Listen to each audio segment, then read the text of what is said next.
아멘. 여러분 우리 옆 사람과 함께 이렇게 인사했으면 좋겠습니다. 예수 제대로 믿고 있습니까? 라고 한번 물어보실까요? 시작. 네, 질문을 받았으면 답을 해야겠죠. 예수 제대로 믿습니다 라고 인사하시겠습니다. 시작. 여러분 예수 믿어야 합니다. 예수 믿어야 합니다. 그런데요, 예수 제대로 믿어야 됩니다.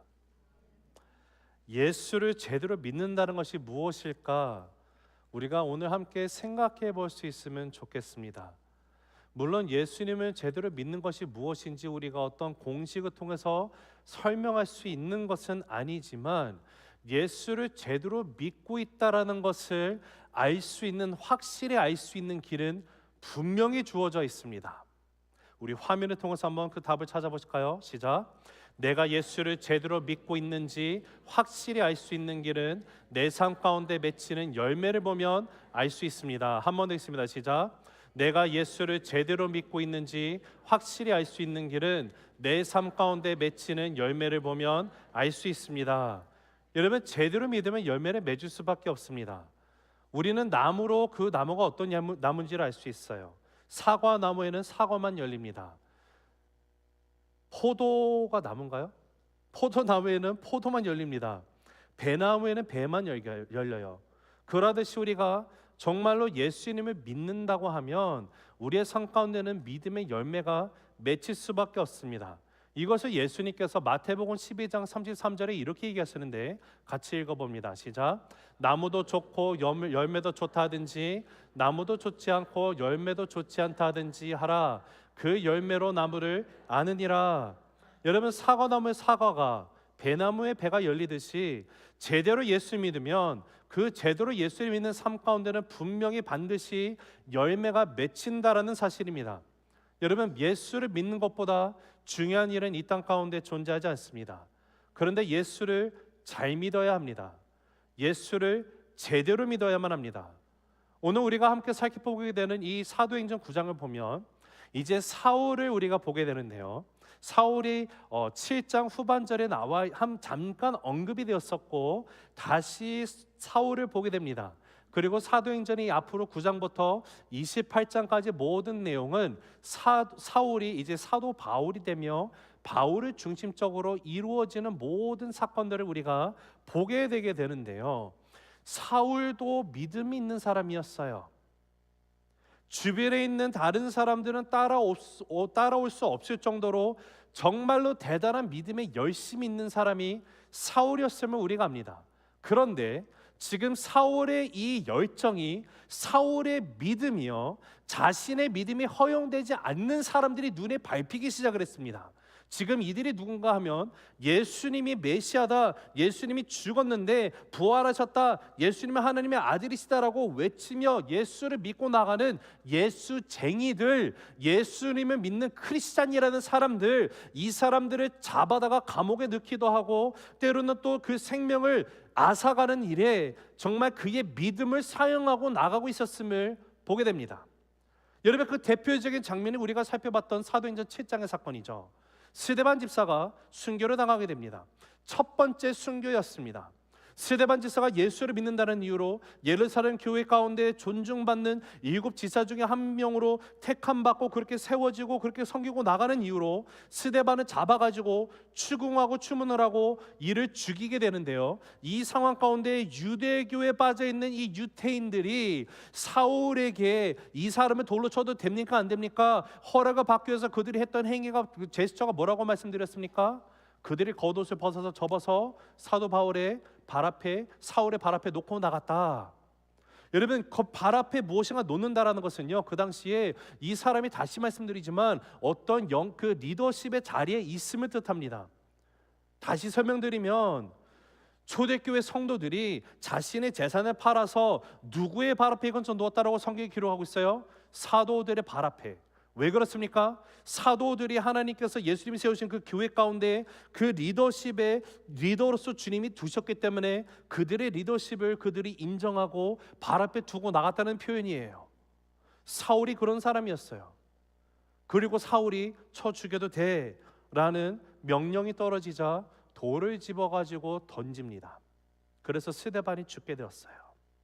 그때 사울이 있었어요. 그런데 그랬던 이 사울이 예수님을 제대로 만나게 되는 사건이 오늘 우리가 함께 읽은 사도행전 9장 1절에서 9절까지의 말씀입니다. 여러분, 이 유명한 그 사울의 회심 사건이 얼마나 이게 중요한 역할을 하게 되냐면, 사도행전 총 28장으로 되어 있는데 9장, 22장, 26장 총 3번에 걸쳐서 사울이 예수님을 제대로 만나게 된 이 사건을 기록을 하고 있어요. 그만큼 중요한 단서가 되고 사건이기 때문에 그렇습니다. 여러분, 우리는 지난 시간까지 어떤 것을 보게 됐습니까? 예수님의 복음의 메시지가 예루살렘과 온 유대를 넘어서서 사마리아까지 들어가는 것을 우리가 보게 되었고요. 이제는 또 사마리아를 넘어서서 그 당시에 땅끝으로 여겨졌었던 에티오피아, 오늘날로 말하면 북아프리카 지역의 에티오피아에서 왔었던 이 에티오피아 내시에게 빌립이 성령의 이끌림 가운데 이 에티오피아 내시를 만나고 복음을 전하고 이 에티오피아 내시가 침례를 받고 다시 에티오피아로 돌아가게 되는 것을 보게 됐습니다. 이 모든 사건들이 무엇을 가리키는 것이라고 말씀드렸습니까? 예수님께서 사도행전의 중심된 메시지였던 1장 8절에 너희가 성령을 받으면 너희가 권능을 받아서 어떻게 된다고요? 예루살렘과 온 유대와 사마리아 땅끝까지 이르러 내 증인이 되리라 하셨던 그 말씀이 이루어지기 시작하는 것을 우리에게 암시적으로 보여주는 사건이 바로 에티오피아 내시가 복음을 듣고 침례받고 그 고국으로 돌아가게 되는 그 사건이었어요. 그리고 이제는 본격적으로 땅끝까지 복음이 들어가기 위해서 이방인들에게도 복음의 물결이 흘러가게 되기 위해서 그 출발점 가운데 누가 등장하는가 봤더니 바로 사울이 예수님을 제대로 만나서 바울이 되는 그 회심 사건의 이야기가 오늘 사도행전 9장에서 우리가 살펴보게 되는 것입니다. 여러분, 사울과 바울은 동일인입니다. 제 한글 이름은 한형근이죠. 영어 이름은 제레마야 한입니다. 그와 같이 사울의 히브리식 이름은 사울이고요, 로마식 이름은 바울입니다. 그런데 이 바울이, 우리가 너무도 잘 아는 이 사도 바울이 예수님이 승천하시기 직전에 주셨던 지상태의 명령, 예루살렘 온 유대 사마리아 땅끝까지 이르러 내 증인이 되리라 말씀하신 예수님의 그 명령이 실현되는 과정 가운데 하나님께서 누구를 부르셨는가 봤더니 지금 박해하는 이 사울을 불러서 제대로 만나게 하시고, 이제는 그 히브리식 이름이 아닌 이방인들을 향해서 나가는 그릇을 쓰기 위해서 부르셨기 때문에 바울이라는 이름을 쓰면서 그 명령이 실현되는 과정을 계속해서 기록해 놓은 것이 사도행전에 계속되는 이야기입니다. 여러분, 예수님을 제대로 믿게 된 후에 사도 바울이 어떻게 삶이 달라졌는지를 우리는 알게 돼요. 근데 그것을 무엇을 통해서 알 수 있다라고요? 자, 내가 예수님을 제대로 믿고 있는지 아닌지 알 수 있는 길이 어디 있다라고요? 나의 인생 가운데 맺혀지는 열매를 보면 알 수 있다 없다? 알 수 있습니다. 그와 마찬가지로 사도 바울이 정말로 예수님을 제대로 믿었는지 만나는지 안 되는지 그것을 알 수 있는 것은 바로 사도 바울의 삶 가운데 맺혀진 믿음의 열매들을 통해서 우리가 알 수 있게 되는 거예요. 예수를 제대로 믿어서 그 제대로 믿는 삶에서 나타나는 그 믿음의 열매들을 우리 또한 맛을 보며 살아가고 있는 성도가 되었습니다. 이 믿음의 열매라는 것은요, 나로 하여금만 그치는 것이 아니라 이제는 형제 자매들에게도 함께 나누면서 나갈 수 있는 그 축복의 통로가 될 수 있도록 하나님께서 우리에게 이 복음의 메시지를 허락하셨다라는 사실을 우리가 잊지 않게 되기를 원합니다. 사랑하는 성도 여러분, 오늘 사울의 회심 사건을 통해서 예수를 제대로 믿는 것이 무엇인지 우리 스스로에게 다시 한번 자문해 보기 원합니다. 하나님의 말씀을 우리가 듣고 깨닫고 말씀대로 살아가게 되기를 간절히 소망합니다. 하나님께서 우리에게 또 허락하시는 이 새로운 한 주의 삶 가운데, 우리의 남은 인생 가운데 정말 예수 제대로 믿는 새 생명 가족 모두가 되시기를 주님의 높으신 이름으로 축복합니다. 오늘 말씀 가운데 여러분과 두 가지를 나눌 것인데요, 자, 첫 번째 같이 읽습니다. 시작. 잘못된 열심은 믿음이 아닙니다. 다시 읽습니다. 시작. 잘못된 열심은 믿음이 아닙니다. 자, 우리 1, 2절 읽습니다. 시작. 사울이 주의 제자들에 대하여 여전히 위협과 살기가 등등하여 대제사장에게 가서 다메섹 여러 회당에 가져갈 공문을 청하니, 이는 만일 그 도를 따르는 사람을 만나면 남녀를 막론하고 결박하여 예루살렘으로 잡아오려 함이라. 열심이란 것은 중요합니다. 여러분, 무슨 일에든 우리는 열심을 다해야만 합니다. 그런데요, 열심도 우리의 삶 가운데 문제가 될 수가 있습니다. 어떨 때 문제가 될까요? 바로 예수 없는 이 열심을 갖고 있을 때 문제가 됩니다. 예수 없는 열심이, 그것이 더욱더 열심일수록 더 심각한 문제가 발생하게 되는 대표적인 예가 바로 사울의 삶이었습니다. 자, 우리가 지금 읽은 이 1절 말씀을 보면 사울이 예수님을 따르는 제자들에 대해서 뭐라고 표현이 되는가 봤더니 여전히 위협과 살기가 등등하다라고 쓰여 있어요. 위협과 살기가 등등하다라고 지금 번역을 해놨는데 영어 성경은 이것이 조금 더 적나라하게 나와 있습니다. breathing threats and murder라고 나와 있어요. 즉 사울이 숨을 내쉬는 모든 숨이 정말 거기 안에 살기가 가득 차 있고 위협적인 모습으로 열심히 있다라는 거예요. 자, 그런데 지금 여기서 위협과 살기가 등등한 사울을 보는데 위협과 살기가 등등하다라는 이 말을 하기 전에 바로 전에 부사가 하나 나와 있죠. 이 부사가 뭡니까? 여전히라고 쓰여 있어요.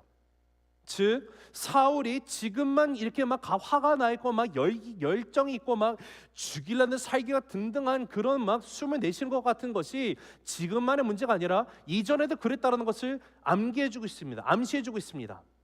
그런데 그러면 우리가 한번 던져봐야 되는 질문이 왜 사울은 이렇게 여전히 살기가 넘치는 위협적인 모습으로 이런 그 모습의 열심으로 서 있을까?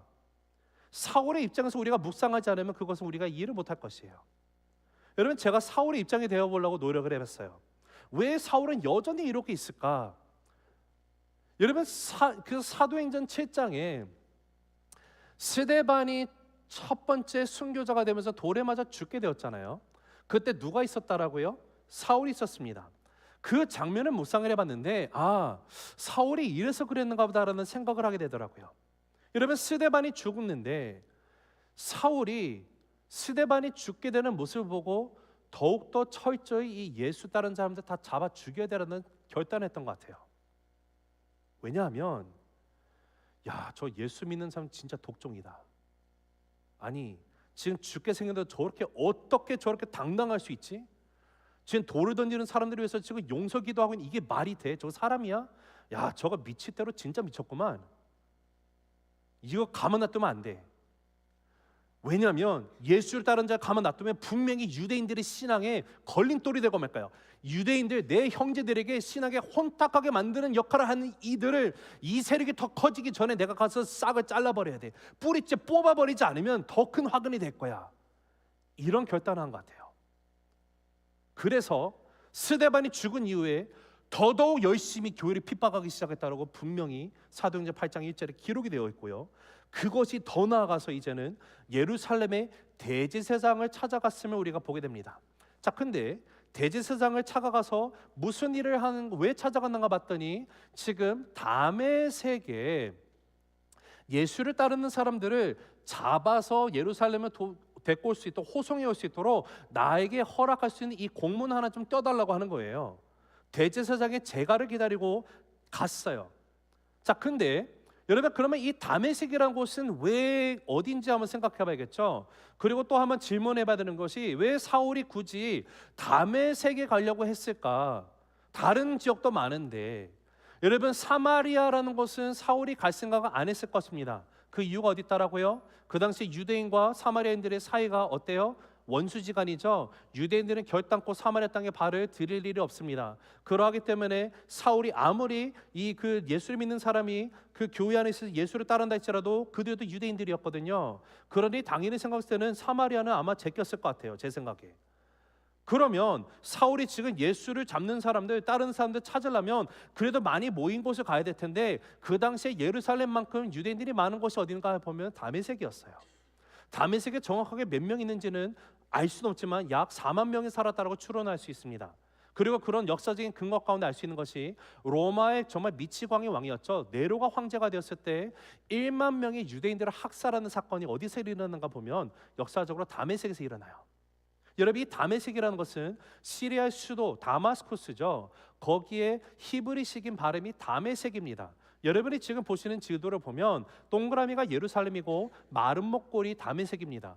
여기서 그냥 일직선으로 선을 그으면 그 거리가요 약 136마일 정도 됩니다. 참고로 우리가 레이버데이 위켄드에 가게 되는 쇼코 스프링스 그 수련의 장소가 우리 세스맥교로부터 정확히 138마일입니다. 차로 가면 2시간 10분 정도 거리예요. 자, 근데 제가 한번 궁금해서 구글 맵으로 찾은 것이 이 지금 보시는 지도인데요. 예루살렘에서 다메섹까지 가려면 얼마나 걸릴까 봤더니 일직선은 가로질러 가는 길이 없습니다. 그러다 보니까 이렇게 두 갈래 길을 갈 수 있는데 위로 가면 4시간 40분이 걸린다고 나와 있고요. 아래로 가게 되면 4시간 15분이라고 나와 있어요. 잘 보이시지 않지만 제가 확인한 결과입니다. 자, 그러면 여기서 한번 질문을 던져봐야겠죠. 여러분이 아무리 사울과 같이 열정이 있는다 할지라도 지금 그 당시엔 차도 없거든요. 아니 차가 있다 한들 4시간 40분을 가는 것이 말이 됩니까? 아니 얼마나 열정이 컸으면 4시간 40분을 마다하지 않고 갈까요? 근데 그 당시에는 도보로 갔단 말이에요. 걸어가는데 이 먼 거리를 여러분이면 걸어서 가겠습니까? 여러분이 정말로 이 온 가족 수련회가 너무 기대가 돼가지고 차가 고장 났다고 하면 가정해 보겠습니다. 라이드를 할 수가 없어. 카풀이 안 돼요. 그래갖고 아우 걸어가야지 가실 분 있습니까? 자, 왜 웃고 계시죠? 근데 사울은요 이 먼 거리를 걸어갑니다. 그러면 당연히 우리가 던지는 질문이 왜 사울은 이 먼 거리를 누가 시키지도 않은데 이렇게 가려고 했을까? 유대교의 박해를 피해서 예루살렘교를 떠났던 크리스찬들의 상당수가 다메섹에 가 있음을 사도 바울이 이 사울이 알았던 거예요. 내가 이 크리스찬들 다메섹에서 잡아오지 않으면 지금 거기에 약 4만 명 정도 되는 나의 형제들 유대인들 내 동족들을 그들이 현혹하면 안 되니까 내가 어떤 일이 있어도 아무도 안 나서면 오케이 내가 가겠어. 대제사장이세요. 나한테 이 공문 하나만 주세요. 내가 가서 얘네 다 잡아올게요. 그러면서 그렇게 열심으로 나가는 사울이에요. 그 열심의 결과가 어떻게 됐습니까? 자, 우리 4절로 읽습니다. 시작. 땅에 엎드려져 들음에 소리가 있어 이르시되 사울아 사울아 내가 어찌하여 나를 박해하느냐 하시거늘 대답하되 주여 누구시니까 이르시되 나는 내가 박해하는 예수라. 자, 여기 보면 자 9장과 22장과 26장에 써 있는 사울의 회심의 이야기는요 디테일이 약간씩 다릅니다. 다르다고 해서 이게 하나가 맞고 틀리고 이게 모순이다가 아니에요. 9장에서 22장에서 26장에서 집중적으로 포커스하고 얘기하고 좀 중요점이 다르기 때문에 약간의 차이가 있지만 이것을 우리가 조합적으로 봐야지만 어떤 일이 있었는지를 알 수가 있어요. 9장에서는 이건 사이드 노트입니다. 나중에 우리가 22장 가서 다시 살펴볼 거지만 여기 보면은 예수님의 그 주여 누구십니까? 라고 질문하고 있지 않습니까? 근데 여기서 나오는 주여는요 예수님을 가리키지 않아요. 왜냐하면 사울은 예수는 죽은 사람이에요. 자, 그리고 분명히 두 가지 질문이 있었어요. 22장에 가보면 주여 누구십니까? 라고 물어본 다음에 두 번째 이어서 나오는 질문이 10절에 가가지고 22장 10절에 내가 무엇을 해야 합니까? 라는 질문이 나옵니다. 여러분 근데 이 두 질문의 순서가 되게 중요해요. 왜냐하면 제대로 예수 믿는다는 것은요 내가 예수님이 누구신지를 내가 온전히 알아야 돼요. 근데 문제는 오늘날 많은 소위 성도 가운데 예수님이 누군지 제대로 모르면서 내가 뭐를 해야지를 먼저 묻는 사람들이 있어요. 예수님을 제대로 만나지 않아서 복음이 뭔지도 모르고 나를 구원하신 그 십자가 사건 설명 하나 못한 채 그저 단순히 내가 선한 행위를 해서 구원을 받을 수 있다라고 여기고 나가는 사람들이 얼마나 많은지 모릅니다.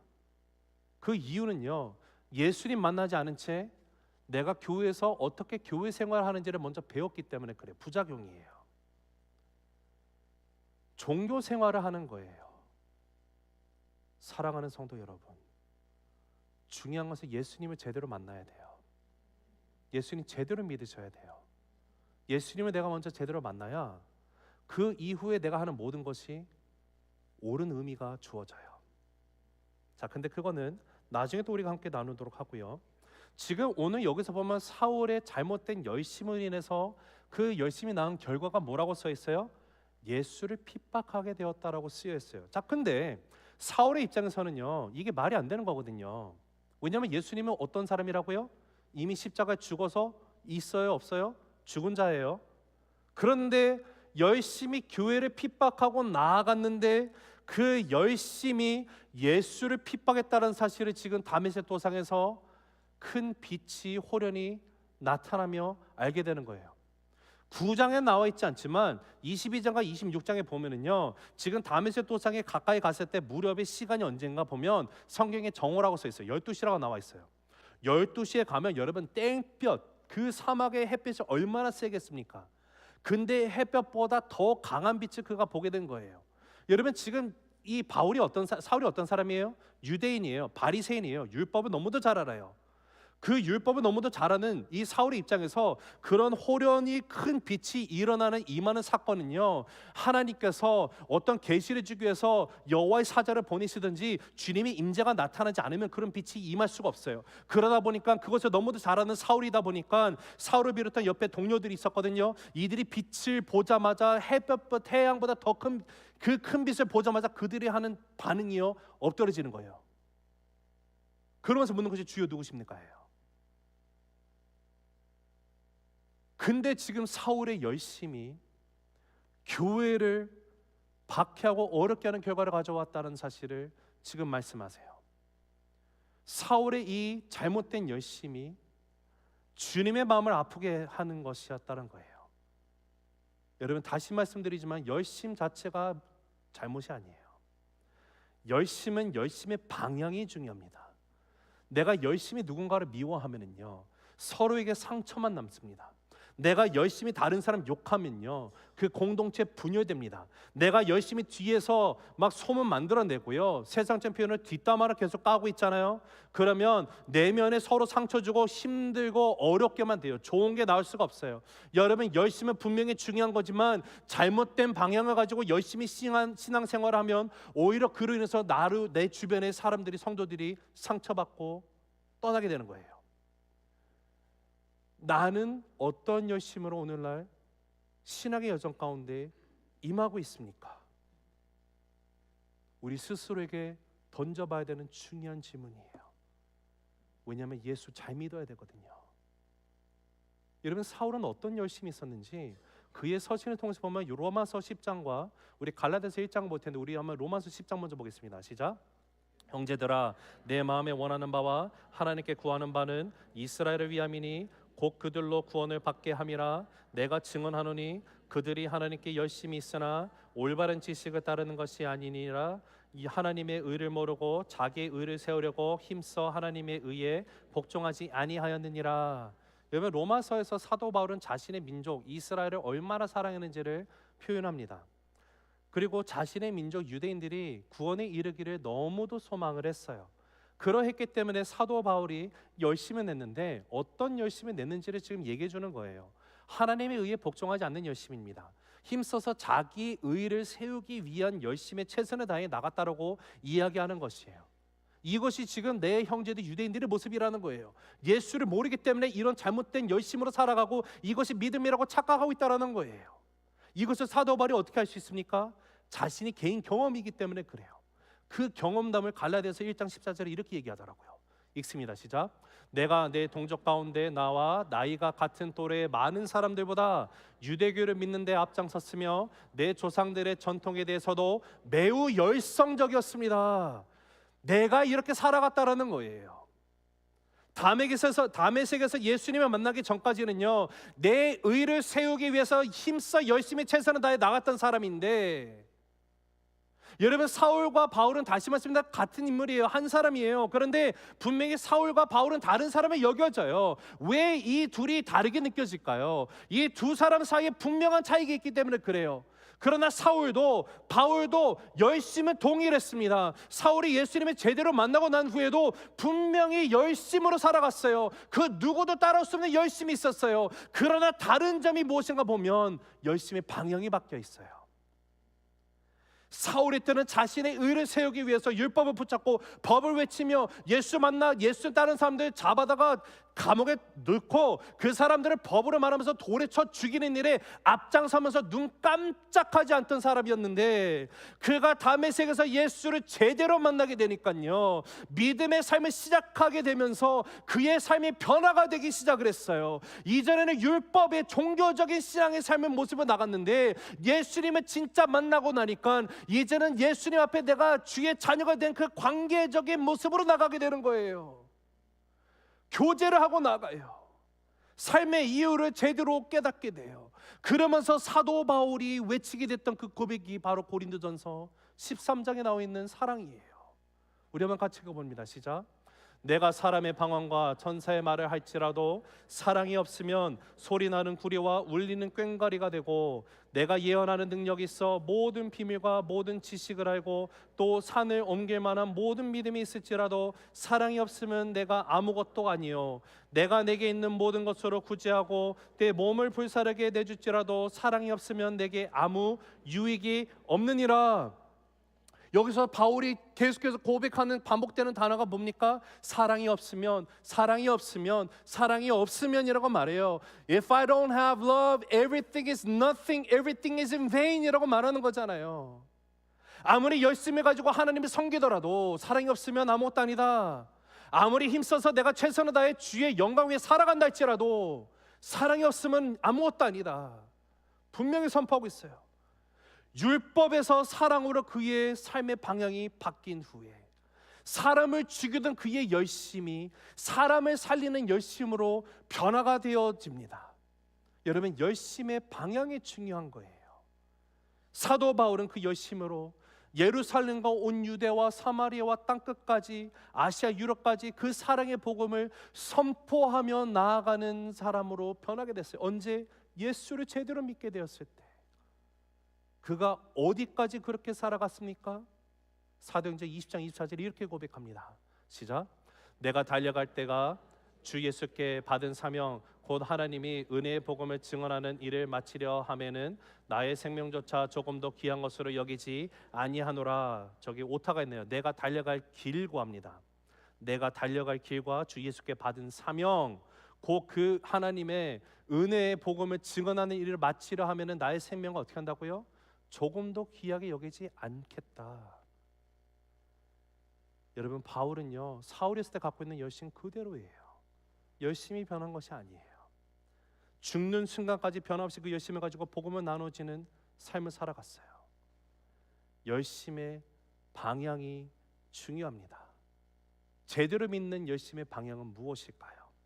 단 하나예요. 바로 예수 그리스도의 십자가의 사랑을 향한 열심임을 믿으시기 바랍니다. 우리의 열심이 예수 그리스도의 십자가의 사랑을 향할 때 바로 그곳에서 하나님이 허락해 주시는 믿음의 열매를 내가 비로소 맺게 되어 있어요. 사랑하는 성도 여러분, 나의 열심이 십자가를 향해 주님의 사랑을 향해 달려나가는 우리 모두가 되시기를 예수 그리스도 높으신 이름으로 축복합니다. 두 번째, 같이 읽습니다. 시작.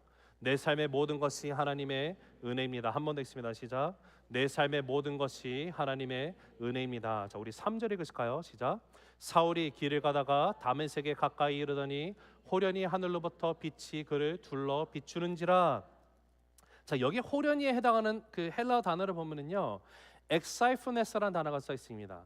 이 엑사이프네스라는 단어의 뜻이 무엇이냐면 갑자기 내가 생각지도 못했던 곳에서 뜻밖의 상황의 일이 이루어질 때 쓰이는 단어가 호련히 엑사이프네스라는 단어예요.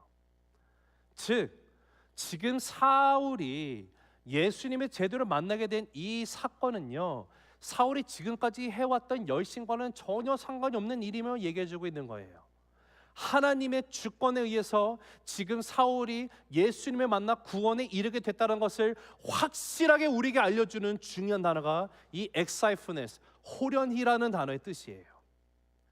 내 열심을 가지고 내가 제대로 믿지도 못하고 지옥을 향해 달려가던 그 사울이 호련히 역사하신 하나님의 주권적인 은혜로 말미암아 생명의 빛으로 옮겨지게 된 것입니다. 이것을 우리가 쉽게 은혜라고 부르는 거예요.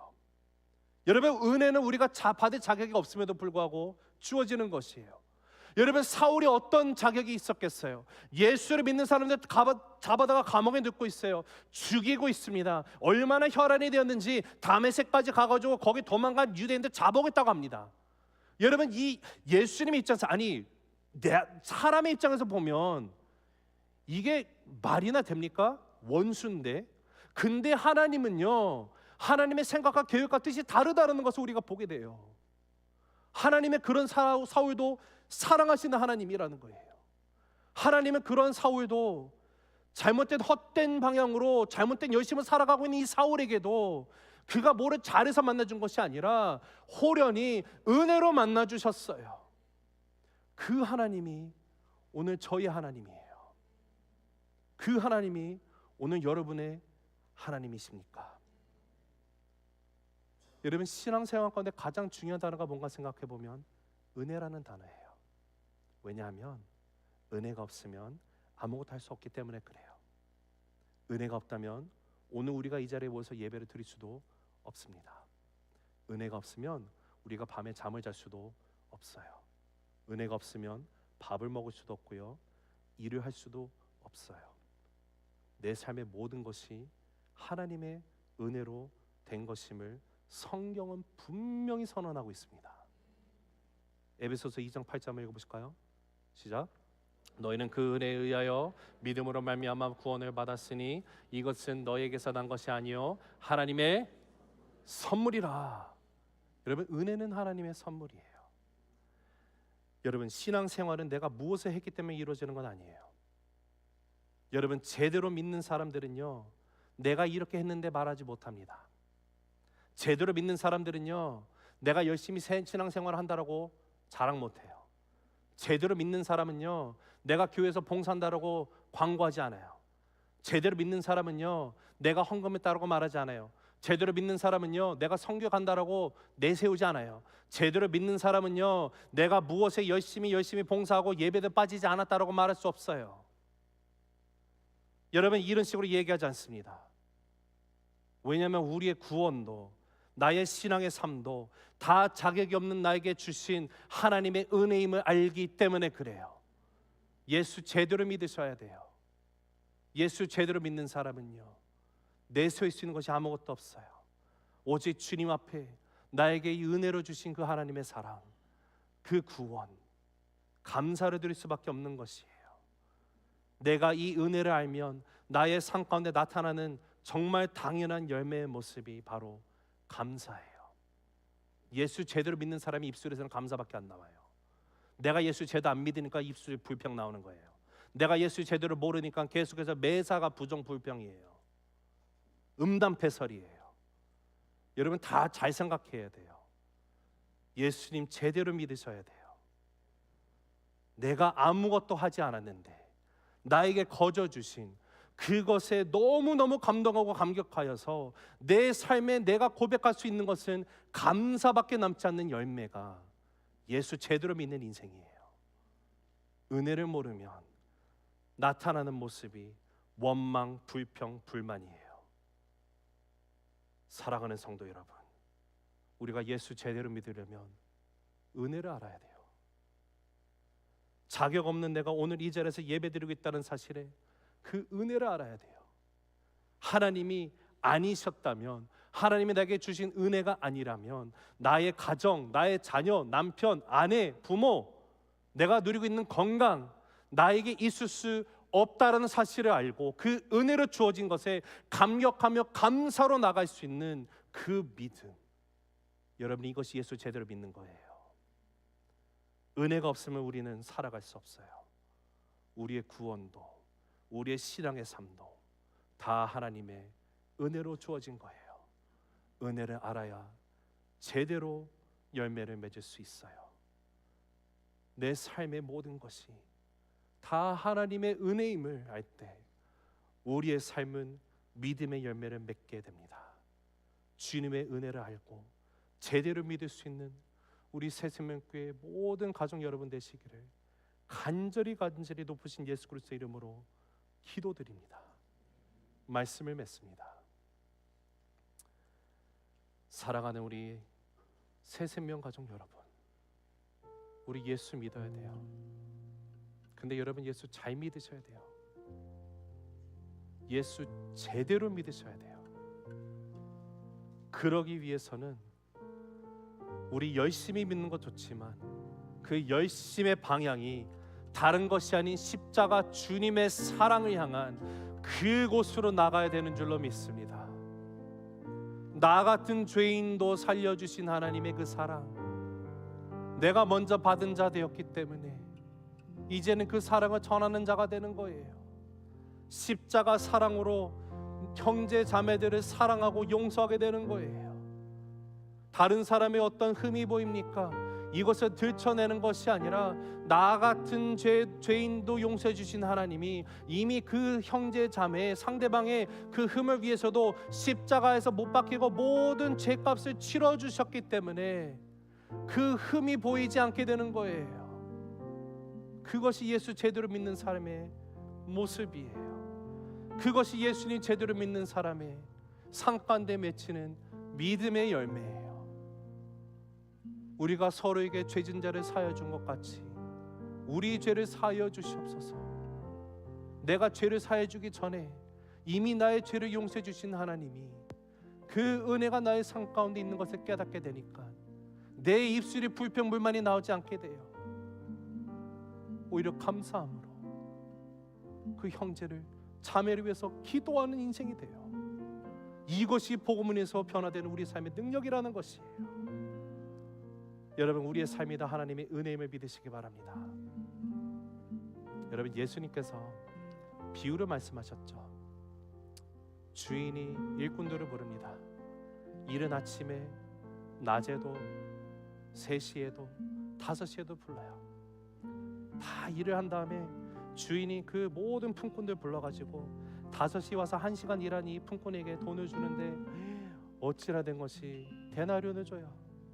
그랬더니 두 번째 3시 왔다는 사람이 기대가 됐겠죠. 야, 계산해보면 내가 적어도 한 3배 받아야겠네. 근데 똑같이 줘요. 12시 온 사람도 오전 9시, 6시 똑같이 줘요. 그랬더니 불평하기 시작합니다. 아니, 지금 내가 이 사람보다 더 많이 일했는데 왜 나 똑같이 주냐고. 그때 예수님 뭐라고 말씀하시죠? 주인인 내가 당신이 일할 수 있도록 부른 거 내가 은혜를 준 겁니다. 감사해야 될 당신이 어찌 나에게 컴플레인을 합니까? 내가 5시 와서 1시간 일한 사람에게 이만큼 주던 3시 온 당신에게도 12시, 9시, 6시 똑같이 준다 한들 내 마음이지 당신들이 나에게 컴플레인할 수 있는 자격이 있습니까? 여러분, 이 비유를 통해서 알게 되는, 깨닫게 되는 사실이 뭐예요? 우리가 5시에 부름받은 자라는 거예요. 여러분이 신앙생활을 5년, 10년, 20년 했다고요? 내세우지 마세요. 예수 제대로 믿는 사람은요, 그런 거 내세우지 않습니다. 갈수록 더 겸손해지게 돼 있어요. 예수님만 드러나게 돼 있어요. 그리고 깨닫게 된 사실은 내가 5시에 부름받아 은혜를 받은 자라는 거예요. 사랑하는 성도 여러분, 예수 믿는다라고 외치는 사람이 이 땅 가운데 진짜 많습니다. 그러나 예수 제대로 믿는 사람은 하나님이 보셨을 때 과연 몇이나 될까요? 여러분은 모르겠지만 저는 결단하기 원해요. 하나님, 저 예수 제대로 믿고 싶습니다. 여러분, 이 고백이 저와 여러분의 고백이 되기를 간절히 소망합니다. 우리 새생명교회 가족이 예수를 제대로 믿을 수 있기를 소원합니다. 그래서 우리의 믿음을 통해 주님께 기쁨이 되고 주님만이 영광 받으시게 되기를 원합니다. 우리의 믿음을 통해서 하나님께서 우리의 삶의 믿음의 열매들을 허락하시는 그 은혜가 항상 차고 넘치게 되기를 주님의 이름으로 간절히 축복합니다. 우리 옆 사람에게 이렇게 인사하실까요? 예수 우리 제대로 믿읍시다. 인사하시겠습니다. 예수 우리 제대로 믿읍시다. 이렇게 인사하겠습니다. 나는 예수 제대로 믿으렵니다. 나는 예수 제대로 믿으렵니다. 또 한 번 더 인사하시겠죠? 당신도 예수 제대로 믿으시겠습니까? 사랑하는 성도 여러분, 주님이 우리에게 또 살아갈 수 있는 새로운 한 주를 허락하십니다. 우리 이 한 주를 살아갈 때 예수 제대로 믿고 다음 주에 주님 앞에 더욱더 큰 영광으로 나아가게 되는 저와 여러분 모두가 되시기를 주님의 높으신 이름으로 축복합니다. 기도하시겠습니다.